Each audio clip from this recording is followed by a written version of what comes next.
लोग जो lower strata से हैं और मुख्तलिफ जगहों पे काम करते हैं, उनकी बच्चियों को एक वहशियाना तरीके से टारगेट किया जाता है। किसी को बताना मत, नहीं तो हम आपको मार देंगे, हम आपके ऊपर तेजाब फेंक देंगे। ज़बरदस्ती मज़हब तब्दील करवाने के लिए फ़ोर्स किया गया और ज़बरदस्ती शादी के लिए उसे मुख्तलिफ पेपर्स पे साइन करवाए गए। ये इसी तरह लड़कियों को अगवा करके आगे बेच देते जी हैं। बेच देते। ये बहादुरी कहाँ से आई तुम्हारे अंदर? जी पता नहीं, लेकिन शायद खुदा चाहता तो ऐसे हो। मेरे अंदर ये हिम्मत आई और मैंने ये कर दी। हाँ जी, बड़े परेशानी से फिर असें ढूंढते रहे, कोई पता सुर नहीं से लगा कहाँ से ले गए, कहाँ से नहीं ले गए। वो जो लोग थे वो किसी न किसी तरीके से इस पे दोबारा प्रेशर क्रिएट करेंगे। आप जैसे लोग हमारे साथ हैं और जैसा आपने भी हामी भरी थी कि हम आपके साथ खड़े हैं। बिल्कुल बिल्कुल, जहाँ पे आपको लीगल सपोर्ट और हर तरह की फाइनेंशियल भी आपने हाँ। सपोर्ट किया और आगे भी आपका ये है मामला कि आप करेंगे, तो डेफिनेटली मुलजमान जो है वो कैप्चर किरदार तक हम उनको पहुँचाएंगे। प्रोसिक्यूशन की डेफिनेशन पूरी दुनिया में जहाँ कहीं इसका जिक्र होता है वो ये की जाती है कि जब किसी के साथ उसकी मजबूरी की वजह से ज़्यादती की जाए, और मजबूरी ये है कि आप गरीब हैं, आपके माली हालात ठीक नहीं हैं, आप किसी ऐसी कम्युनिटी से ताल्लुक़ रखते हैं जो इन्फ्लुएंशियल नहीं है, तो फिर आपको विक्टिम किया जाता है, आपको टारगेट किया जाता है। और पाकिस्तान में unfortunately this is very common, irrespective of the religion, cost और द क्रीड।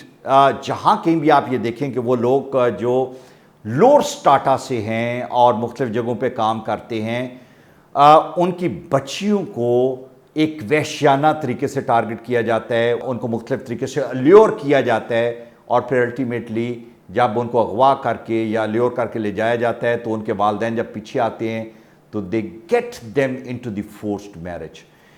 फोर्स मैरिज के हवाले से हमारे जस्ट वन टीवी के मुख्तलिफ प्रोग्राम हैं जिसमें शाउट फॉर जस्टिस है और रेस्क्यू एट रिस्क है, जिसमें हम एक लंबे अरसे से 3-4 साल से ये कोशिश कर रहे हैं कि वो तमाम बच्चे बच्चियां जिनके साथ इस तरह की ज़्यादती है उनको हम हेल्प करें, उन तक पहुँचें, उनके लिए उनकी आवाज़ बने और उनके लिए आवाज़ उठाएँ।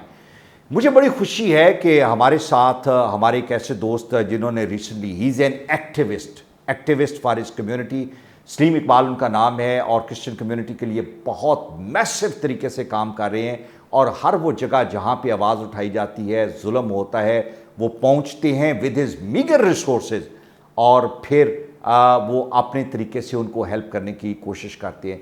हमें पता चला कि एक बच्ची नासिया जो कि पतोकी के करीब किसी जगह से बिलोंग करती थी, ब्रिकलिन वर्कर उसके पेरेंट्स थे और वो बजाते खुद एक फैक्ट्री में काम करती थी, उसको इसी तरह ल्योर करके ले जाया गया, और फिर फोर्स्ड मैरिज, जब रिकवरी की बात होती है, अबडक्शन का केस होता है, फोर्स मैरिज का एक फेक निकाहनामा पेश किया गया अदालत में, और उस निकाहनामे को भी अल्टीमेटली अक्यूज जो था वो प्रूव नहीं कर सका। लेकिन इस बच्ची ने कमाल किया। कमाल ये किया कि जब उसको ब्लैकमेल करने के लिए कहा गया कि तुम अगर 164 का बयान नहीं दोगी कि मैं अपनी मर्जी से आई और मैंने शादी की, तो तुम्हारे पेरेंट्स के साथ ये करेंगे, तुम्हारे साथ ये करेंगे, तुम्हारी कम्युनिटी का, उसने कहा ठीक है मुझे ले जाए। खाने वाल में जब मैजिस्ट्रेट के पास ले जाया गया तो वहाँ पे उसे असल कहानी बता दी कि ये तो ये हैं, मेरे साथ ज्यादती कर रहे थे, और इस पूरे मामले को जो पीछे से सपोर्ट दे रहे थे वो सलीम इकबाल दे रहे थे। सलीम इकबाल मेरे साथ है। Thank you very much Salim. एक तो मैं आपका शुक्रिया अदा करना चाहता हूँ, ये बड़ी ज़बरदस्त है जो आप अपनी कम्युनिटी के लिए खड़े होते हैं, आवाज़ उठाते हैं, उनको सपोर्ट देते हैं। Tell me bit facts about this case कि ये हुआ क्या और किस तरीके से हुआ। सर, ये नाजिया नामी जो बच्ची है ये काम करती इस एक टेक्सटाइल मिल में ना। सुबह 5:20 पे वो अपनी ड्यूटी पे जब जाती है और एक कैरी डब्बे में कुछ नामालूम जो लोग हैं वो स्टॉप से उसको अपने कैरी डब्बे में डाल कर ले जाते हैं। ये जानती थी उनको? नहीं, ये बिल्कुल भी नहीं जानती थी उनको, अननोन लोग हैं। ठीक है। और 7 तारीख को पर्चा होता है, 7 तारीख को अगवा होती है 7वें महीने की, और फिर उसके बाद जो उसको नामालूम जगहों पर लेके जाते हैं, और वहाँ पे उसने बताया कि और भी लड़कियाँ थी और शायद आगे उनका जो बिज़नेस है वो लड़कियों को बेचते हैं।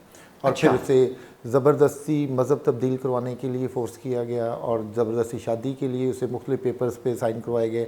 चूँकि वो पढ़ी लिखी नहीं थी, उसे कुछ भी आइडिया नहीं था।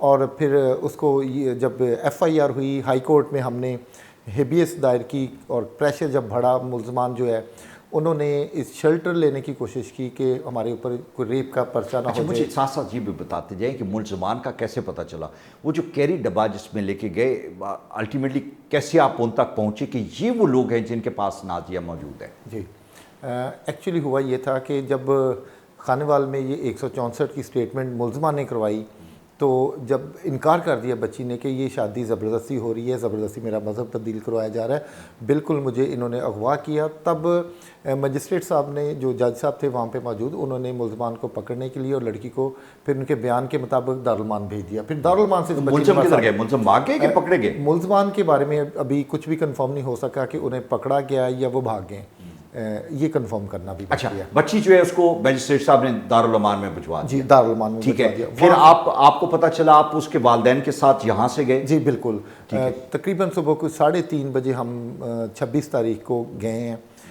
8 बजे हम अदालत में पहुँचे हैं खानवाल में, और वो फिर सारा जो प्रोसेस था दारुल अमान का बच्ची को रिसीव करने का, अदालत में बयान दिलवाने का, तो उसने बच्ची अपने बाप को देखकर रोना शुरू हो गई थी और उसने शुक्र अदा किया खुदा का कि कोई ये बड़ी बहादुरी की बात है। वह जी, जी, बच्चियां जो बिल्कुल। है कमज़ोर होती हैं, जी, जी, और बिल्कुल जब आप ऐसा ही है। ऐसे वैशी सिफ्त इंसानों के पास हो तो वहाँ पे आप इतनी बहादुरी नहीं शो करती कि मजिस्ट्रेट के सामने जाके कह दें कि यही हैं जिन्होंने मुझे अगवा किया है, ये मैं अपनी मर्जी से नहीं आई। हालांकि वो तो बयान दिलवाने के लिए गए थे कि जहाँ पे ये कहे कि मैंने अपनी मर्जी से गई। जी, बिल्कुल मुझे ऐसा ये ही है। बताएं कि अब क्या सूरत हाल है? उस बच्ची को आप लाहौर लेके आए हैं all the way from Khanewal? जी, बिल्कुल सेम डे ही, खुदा का शुक्र है कि जज साहब नोटिस करना चाह रहे थे अगले दिन, लेकिन बच्ची के बाप ने हाथ जोड़कर उनसे रिक्वेस्ट की कि सर मैं गरीब इंसान हूँ, मेरे पास तो किराया भी नहीं है, तो मैं किस तरीके से रोज़ आ जा सकता हूँ।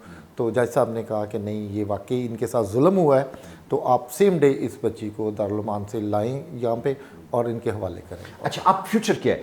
वो जो लोग थे डेफिनेटली जो पहले धमकियां देते थे, जिन्होंने इसको इसके घर से अगवा किया, जी। वो इस तरह तो नहीं छोड़ेंगे, वो वापस आएंगे, वो किसी न किसी तरीके से इस पे दोबारा प्रेशर क्रिएट करेंगे। तो आपके जेहन में कोई प्लान है इनको कि क्या, किस तरीके से इनको इस फैमिली को लेकर चलना है? जी बिल्कुल अलमा साहब, हम पूरी कोशिश करेंगे इंसाफ लेने के लिए, क्योंकि FIR हो चुकी है, मुलजम एक ने ज़मानत भी करवाई थी, उसकी ज़मानत कैंसिल हो चुकी है, और आप जैसे लोग हमारे साथ हैं, और जैसा आपने भी हामी भरी थी कि हम आपके साथ खड़े हैं। बिल्कुल बिल्कुल, जहाँ पे आपको लीगल सपोर्ट और हर तरह की है, फाइनेंशियल भी आपने हाँ। सपोर्ट किया, और आगे भी आपका ये है मामला कि आप करेंगे, तो डेफिनेटली मुलजमान जो है वो कैफरे किरदार तक हम उनको पहुँचाएंगे। उसके लिए स्ट्रेटजी बना ली गई है, और आपने जो वकला हमें दिए हैं उनको सारे मामला जो बता अच्छा, दिए मुझे ये गए। बताइए, ये लोग हैं कौन? ये जो दो लोग हैं, कि स्क्वांडर है और दूसरा जो है जो नॉमिनेटेड है इस पर्चे में, इनकी बैकग्राउंड क्या है? आपने पहले बताया कि और भी लड़कियां थी वहाँ पे, अभी हम नाजिया से भी पूछेंगे, लेकिन है क्या? एक्चुअली नाजिया के मुताबिक ही हमें पता चला है कि वहाँ पे और लड़कियाँ भी हैं, और उनका कारोबार जो है वो यही है कि लोगों से पैसे लेकर उनकी शादियाँ करवाते हैं, लड़कियों को बेचते हैं। वो मुख्तलिफ इलाकों ज़िला से उन्होंने बच्चियाँ वहाँ पे रखी हुई हैं उस घर में, और वहाँ से फिर वो बच्चियों को आगे उनकी डील करके उनको बेचा जाता है। अच्छा, पत्तों की अभी आप दोबारा लेके जाना चाह रहे थे, उसके लाइक 164 के बयान वहाँ पे आप दिलवाना चाह रहे हैं? जी, बिल्कुल। ये वहाँ पे जहाँ पे बेसिकली आपने केस रजिस्टर करवाया था? बिल्कुल, थाना फूलनगर सदर में जो पर्चा दर्ज हुआ है, और अब 164 और 161 की स्टेटमेंट, और फिर उसके बाद बच्ची का मेडिकल, और ये सारे जो लीगल प्रोसेस है ये पूरे करेंगे, और फिर मुलजमान को सख्त सज़ा मिल सकेगी। ठीक है सलीम, मैं आपकी बहादुरी को, आपकी जुर्रत को मैं सलाम करता हूँ, और जिस तरह मैंने पहले भी कहा कि हम पूरी कोशिश करेंगे कि जस्ट वन टेलीविजन अपने वकला के नेटवर्क से हर तरीके से आपको सपोर्ट करे और आपके साथ खड़े हो, क्योंकि by the end of the day इंसानियत के साथ ज्यादती नहीं होनी चाहिए, और जिस तरीके से आप एफर्ट कर रहे हो, this is a ट्रेमेंडस effort. Nazir, हम अभी नाजिया से भी बात करेंगे, पूछेंगे, ये बड़ी बहादुर बच्ची है और ये एक मॉडल, रोल मॉडल है अपनी कम्युनिटी के लिए। So let's talk to the Nazia and learn from her कि उसका एक्सपीरियंस क्या था।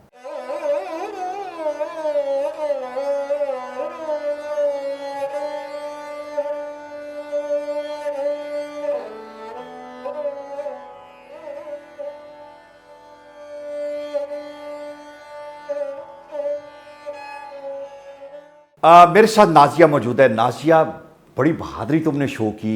मुझे ये बताओ पहले कि पहले दिन जब इन्होंने तुम्हें मॉर्निंग में, तुम अपनी फैक्ट्री जॉब के लिए जा रही थी, तो अगवा करके लेके गए, तो वो किस तरह के लोग थे, क्या था गाड़ी में, उन्होंने क्या बात की आपसे?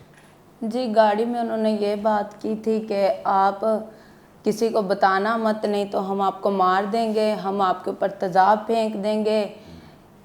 इस तरह की बातें उन्होंने की, धमकियां लगाई मुझे। अच्छा, जिस जगह पे लेके गए वो कैसी जगह थी, किस तरह का माहौल था? जी वो अजीब सी जगह थी और वहाँ पे कुछ लड़कियां थी कमरे में जो कितनी बंद लड़कियां थी?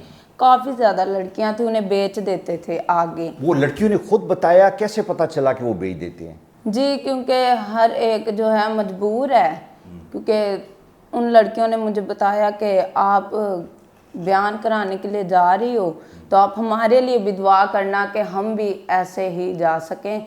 लेकिन मेरे अंदर जो चल रहा था ये था कि मैंने वापस जाना है। उन्होंने मुझे बोला हम आपको बयान के लिए नहीं लेके जाएंगे, आपके बयान नहीं होंगे। मैंने बोला मैं आपकी तरफ के बयान दूंगी, आपके हक में बयान दूंगी जी, और आप मुझे ले जाएं।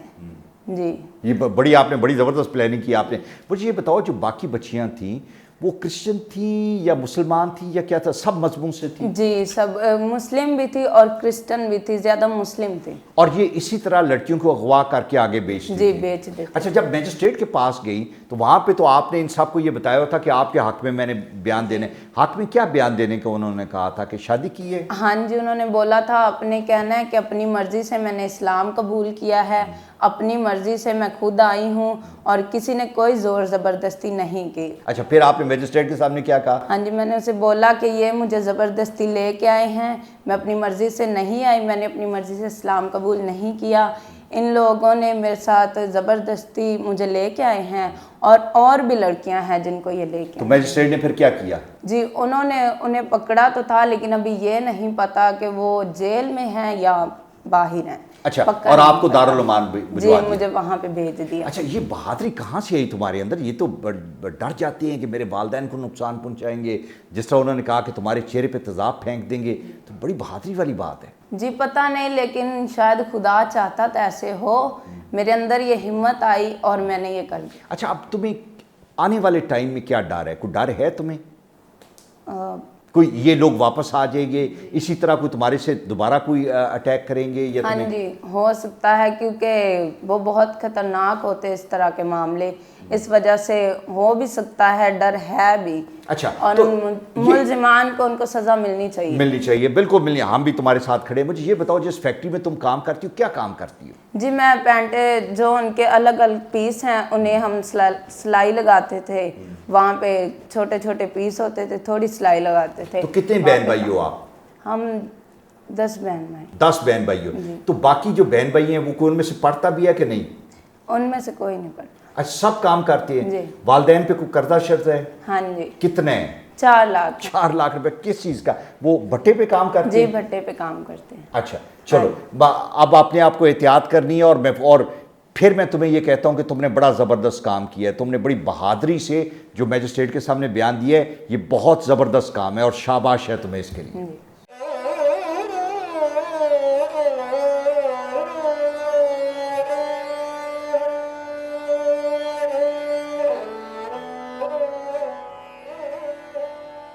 मेरे साथ इस वक्त बशीर मसीह हैं जो कि नाजिया के वालिद हैं। ਮੈਨੂੰ ਇਹ ਦੱਸੋ ਕਿ ਤੁਹਾਡੀ ਤੇ ਬੜੀ ਪਰੇਸ਼ਾਨੀ ਦੀ ਗੱਲ ਹੋਣੀ ਹੈ ਜਦੋਂ ਬੱਚੀ ਗਾਇਬ ਹੋ ਗਈ, ਤੇ ਕਿਵੇਂ ਇੰਨੇ ਦਿਨ ਦਾ ਜਿਹੜਾ ਗੈਪ ਸੀ ਕਿਵੇਂ ਤੁਹਾਡੇ ਤੇ ਟਾਈਮ ਗੁਜ਼ਰਿਆ? ਹਾਂਜੀ ਬੜੇ ਪਰੇਸ਼ਾਨੀ ਸੀ। ਫਿਰ ਅਸੀਂ ढूंढते रहे काफ़ी, कोई पता सुर नहीं से लगता भी कहाँ से ले गए कहाँ से नहीं ले गए। तो फिर पुछ पुछा के ਅਸੀਂ ਉਹ ਫੈਕਟਰੀ ਦੇ ਵਿੱਚੋਂ ਨਾਂ ਪੁੱਛੇ ਉਹਨਾਂ ਦੇ, ਉੱਥੋਂ ਫਿਰ FIR ਜਿਹੜੀ ਫੂਲ ਨਗਰ। ਅੱਛਾ, ਮੈਨੂੰ ਇਹ ਦੱਸੋ, ਤੁਸੀਂ ਉੱਥੇ ਪੱਠੇ ਤੇ ਕੰਮ ਕਰਦੇ ਹੋ? ਹਾਂਜੀ ਪੱਠੇ ਤੇ ਕੰਮ। ਤੇ ਪੱਠੇ ਤੇ ਕੀ ਕੰਮ ਕਰਦੇ ਹੋ ਉੱਥੇ? ਤੁਸੀਂ ਇੱਟਾਂ ਭਰਦੇ ਹੋ? ਪੱਠੇ ਇੱਟਾਂ ਬਣਾਉਂਦੇ ਨੇ। ਠੀਕ ਹੈ। ਤੇ ਕਿੰਨੇ ਅਰਸੇ ਤੋਂ ਉੱਥੇ ਕੰਮ ਕਰ ਰਹੇ ਹੋ? ਉੱਥੇ ਕੋਈ 7-8 ਸਾਲ ਹੋ ਗਏ। 7-8 ਸਾਲ ਹੋ ਗਏ ਨੇ। ਤੇ ਕਰਜ਼ਾ ਹੁਣ ਤੱਕ ਕਿੰਨਾ ਕੁ ਲੈ ਚੁੱਕੇ ਹੋ? ਕਰਜ਼ਾ ਥੋੜਾ ਹੀ ਸੀ ਤੇ ਉਹ ਪਤਾ ਨਹੀਂ ਲੱਗਣ ਦੇ ਸਾਹਿਬ ਜੀ। ਉਹ ਅਸੀਂ ਅਨਪੜ੍ਹ ਤੇ ਸਾਨੂੰ ਕੋਈ ਪਤਾ ਨਹੀਂ ਹੁੰਦਾ। ਉਹ ਜਦੋਂ ਹਿਸਾਬ ਸੁਣਾਉਂਦੇ ਨੇ ਆਉਂਦੇ ਨੇ ਲਓ ਜੀ ਇੱਥੇ ਅੰਗੂਠਾ ਲਾ ਦਿਓ ਤੇ ਤੁਹਾਡੇ। ਹੁਣ ਤੁਹਾਡੇ ਜ਼ਿੰਮੇ ਕਿੰਨਾ ਕਰਜ਼ਾ ਹੋ ਗਿਆ? ਹੁਣ ਸਾਡੇ ਜ਼ਿੰਮੇ 4 ਲੱਖ ਹੈਗਾ। 4 ਲੱਖ ਰੁਪਈਆ ਕਰਜ਼ਾ। ਉਹ ਜਿੰਨਾ ਚਿਰ ਕਰਜ਼ਾ ਨਹੀਂ ਲੱਥੇਗਾ ਤੁਸੀਂ ਉੱਥੋਂ ਜਾ ਨਹੀਂ ਸਕਦੇ? ਜਾ ਨਹੀਂ ਸਕਦੇ। ਤੇ ਕੌਣ ਕੌਣ ਕੰਮ ਕਰਦਾ ਉੱਥੇ? ਅਸੀਂ 3 ਉੱਥੇ ਕੰਮ ਕਰਨ, 2 ਬੇਟੇ ਨੇ, 1 ਮੈਂ। ਹਾਂਜੀ। ਅੱਛਾ, ਤੇ ਬਾਕੀ ਜਿਹੜੇ ਬੱਚੀਆਂ ਨੇ ਇਹਨਾਂ ਨੂੰ ਕੋਈ ਪੜ੍ਹਾਉਣ ਛੜਾਉਣ ਦਾ ਨਹੀਂ ਕੀਤਾ ਕੋਈ ਸਿਲਸਿਲਾ? ਪੜਾਉਂਦਾ ਇਸ ਗੱਲ ਨਹੀਂ ਹੋਇਆ ਕਿ ਹਾਲਾਤ ਦੇ ਹਿਸਾਬ ਨਾਲ ਮਹਿੰਗਾਈ ਦੇ ਹਿਸਾਬ ਨਾਲ ਦੌਰ ਨਾਲ ਤੇ ਅੱਗੋਂ ਆਮਦਨੀ ਦੇ ਹਿਸਾਬ ਨਾਲ ਨਹੀਂ ਪੜਾਇਆ। ਤੁਹਾਡੇ ਘਰ ਦੇ ਕਮਰੇ ਕਿੰਨੇ ਨੇ? ਸਾਡੇ ਘਰ ਦੇ ਕਮਰੇ 3 ਤੇ 3 ਕਮਰਿਆਂ ਦੇ ਤੁਸੀਂ 12 ਜੀ ਰਹਿੰਦੇ ਹੋ? ਜੀ ਅੱਛਾ ਠੀਕ ਹੈ। ਤੇ ਕੋਈ ਬੱਚਿਆਂ ਦਾ ਵਿਆਹ ਸ਼ਾਹ ਵੀ ਕੀਤਾ ਹੈ? ਜੀ, ਦੋਵਾਂ ਦਾ ਕੀਤਾ। ਅੱਛਾ, ਉਹ ਬੱਚੇ ਨੇ ਜਾਂ ਬੱਚੀਆਂ? ਬੱਚੇ ਨੇ। ਬੱਚੇ ਨੇ, ਠੀਕ ਹੈ। ਬੱਚੀਆਂ ਕਿੰਨੀਆਂ ਨੇ ਤੁਹਾਡੀਆਂ? ਬੱਚੀਆਂ 2 ਨੇ। 2 ਨੇ, ਹਾਂਜੀ। ठीक है। अच्छा, उन्होंने ये शादी करनी है? शादी करनी। अच्छा, चलो हाँ जी। बहुत शुक्रिया ਤੁਹਾਡਾ। अच्छा, ये एक वालद की एक हमने सूरत बताई कि किस तरह से एक गरीब फैमिली का बाप जो है उस पर क्या बीतती है। 2 ही उसकी बेटियाँ, उनमें से एक जो है शी गॉट किडनैप, और फिर कर्जा इसके ऊपर है, फिर हालात इस तरह के हैं। This is a very sad situation. हम कोशिश करेंगे कि हम इनके साथ रहें और इस फैमिली को हम रेस्क्यू करें जितना हो सके। इनको लीगल साइड पे अगर कोई हेल्प हो सकी वो करेंगे, और इनको रिहेबिलिटेट करने में जितना भी हो सका विल इंश्योर कि हम इनके साथ रहें। लेकिन ये हालात पाकिस्तान सोसाइटी के हैं जो हम चाहते थे कि हम आपके सामने लेके आएँ। Thank you.